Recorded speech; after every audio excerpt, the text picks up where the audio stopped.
Okay. So then the case is progressing, and I guess they offered you a 15-year plea deal, which you turned down. Right. I got to give it to you, bro. You definitely did your homework. You know a lot more than pretty much almost anyone that is in this situation. So, Thank you. Okay. So you turned down a 15-year plea deal, right. which is not that bad of a deal considering Considering someone was, is no. a cop got killed. Right. A lot of people told me. Yeah, a lot of the inmates said, yo, you got to take that. You got to take that. You know? So you decide to turn that down and you took it to trial? Right. And also I had a very, very, very good attorney. Criminal defense, probably one of the best in the country. His name is Joe Tacopina. He was A-Rod's lawyer. He represents some really, really big cases. And I just felt very confident in Joe and his ability. And I saw him at some of the pretrial hearings. You know what a Huntley hearing is? It's a hearing to determine whether or not statements made in the hospital, are admissible. And I just saw him in the hearing and, cross-examine, police officers that, try to obtain statements from me and doctors that were there at the time. And he just really beat every one of them down to the point where they were speechless. And I said, I got a really good shot with this guy. And the most important thing was I didn't know he had a gun. And I knew there's no way you're going to prove it because I didn't know. So how are you going to prove something that didn't happen? It's impossible. And I knew that was the crux in the case because I was in the law library every single day after I got sober, every single day learning the charges against me and everything and all the ins and outs. And the whole felony murder case hinged on whether or not I had the knowledge of the firearm. And that element of the crime didn't need to be proven beyond a reasonable doubt. That was by a preponderance of the evidence, okay, which is the weight of the more reliable evidence. So 51-49. 51% they believe that you knew about that gun, and they couldn't even prove it then. So, people, you had it, but this is trial. You got two attorneys. You can't prove it because you know what? It didn't exist. The knowledge of the gun, it didn't exist. They try to paint me to be like a guy that I was in the movies, in The Sopranos. Oh, that's what he does. No, that wasn't me. That was a character that I played in these That's not me. I came from a hardworking family. That's not what we were or what we are, Okay. Armento, your co-defendant. Right. Was his trial before or after yours? His trial was before. His trial started October 15th, 2008, and went for about 2 weeks. The prosecution put on their case. The defense had nothing. They didn't call any witnesses or anything. He was found guilty within an hour. Once the jury had the case, within an hour they found him guilty on the murder in the first degree, but not intentional, because they couldn't prove that he shot first, which didn't happen. So what they convicted him of was felony murder, because it was in the commission of a burglary. Right, and he gets life in prison. Without the possibility of parole. That's correct. Right. Are you communicating with him at all during this time or no? No, I haven't spoken to him since the case was severed back in. The last time I saw him was October 5th. He went to trial, so probably September of 2008. Okay.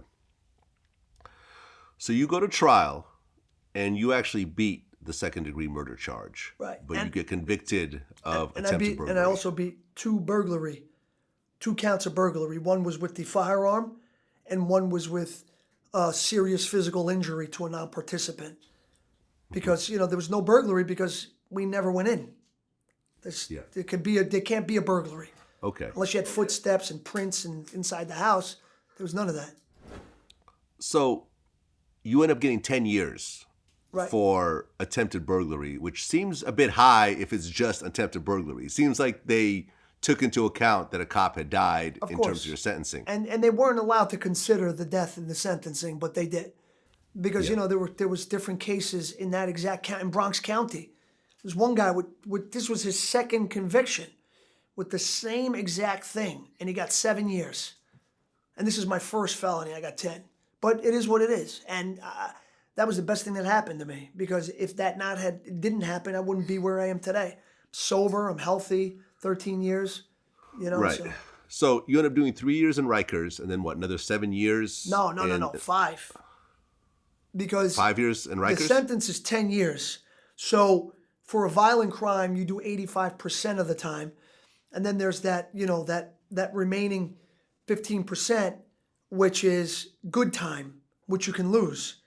You get into a fight, something happens where they deem that it's serious enough, you'll lose some good time. But I didn't lose any good time. In fact, I was able to get 6 months taken off of the 8.5. So I did 8 years because I enrolled in school. As soon as I went upstate, I got my GED. It's like the first thing I did. And then I decided to take the education further. And they used to, at one point, offer college courses in correctional facilities in New York State, but they did away with that. So I said to myself, what better time to get my education than right now when I'm going to be laid up for 5 years? It just made sense. I'm not going to do it out there. I'll do it here. So I did some research, found the school that was a degree program that didn't require computer access, and it met the criteria. So I enrolled, and I got a degree in business management. I got my 60 credits, real school, and I got 6 months taken off. Dope. Yeah. Dope. And I guess at one point in a NIDA correctional facility, you and Plaxico Burress became like workout buddies. Yeah. Yeah, we used to throw. I got a decent arm. I mean, not like Eli Manning, but I got a decent arm, and we used to throw the ball around a little bit.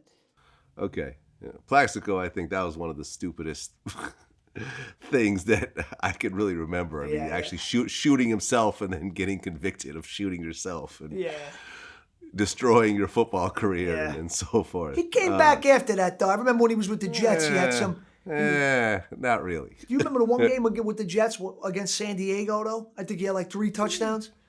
His son was in the crowd. Yeah. I know. I hear what you're saying. I mean, did you ever say how stupid he felt over that whole incident?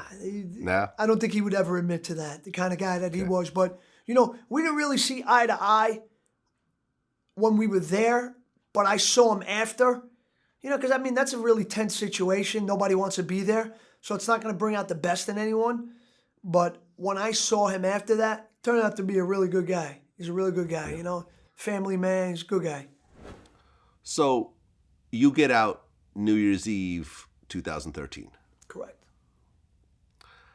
After serving how much total time?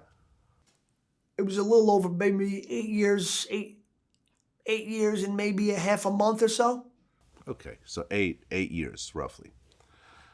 So here you are, you come back into society after being in a cage for 8 years. Number one, how did it feel to walk out? Oh, it was like a very surreal experience. It was like very weird too, because like I wasn't even really happy because I had my ex-girlfriend was out there, my father was out there, rest in peace, and my cousin Anthony. And instead of like, yeah, what's going on? I was like, let's go. Because I was almost afraid that they were going to call me and say, yo, you got to come back. We calculated wrong. You got another 3 months to do or something. So I got out of there, but it was a very surreal experience. You come out, and the thing that it's a really big culture shock, and the thing that made it so the most was the smartphones I only saw on TV. Because the first iPhone came out in 2007.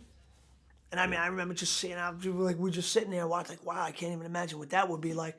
And then you got this like little phone. My brother got me a phone. He got me a 5S, and it had just come out in like October, and that was December. So I got this little iPhone 5S.